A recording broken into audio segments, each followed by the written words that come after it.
Kim Pao, may matinding pasabog ngayong May 12. Ano kaya ito?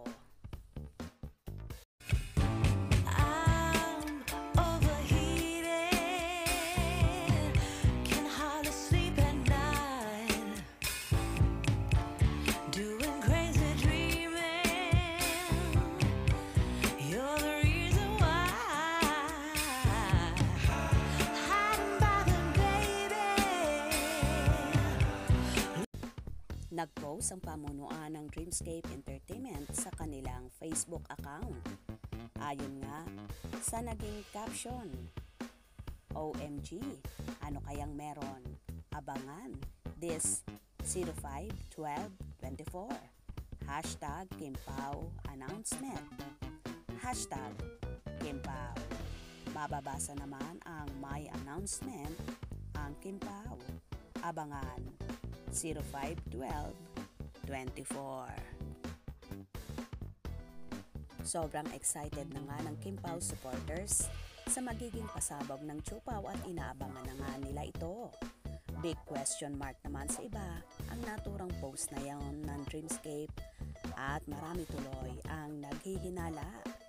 Ayon sa ibang fanay, baka daw aaminin na ng Kim Pao ang kanilang tunay na relasyon.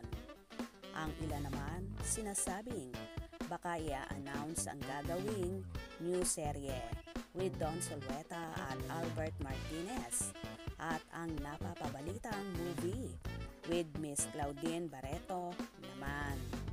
Ang iba naman sinasabing baka daw may sorpresa ang Kim Pao ngayong parating na kaarawan ni Paulo kung saan May 13 ang mismong birthday nito. Halos lahat nga ay nagki-curious at naging palaisipan ang naging post na ito ng Dreamscape. Ikaw, ano bang naiisip mo sa posibleng big announcement ng Kim Pao sa May 12? May naiisip ka rin ba or parehas lang tayo ng iniisip? Di bale, ilang tulog na lang naman at malalaman na kung ano nga ba ang pasabog na yan ng Kim Pao, na for sure mag-overthink na naman ang ilang supporters sa pagiging excited sa mga magaganap.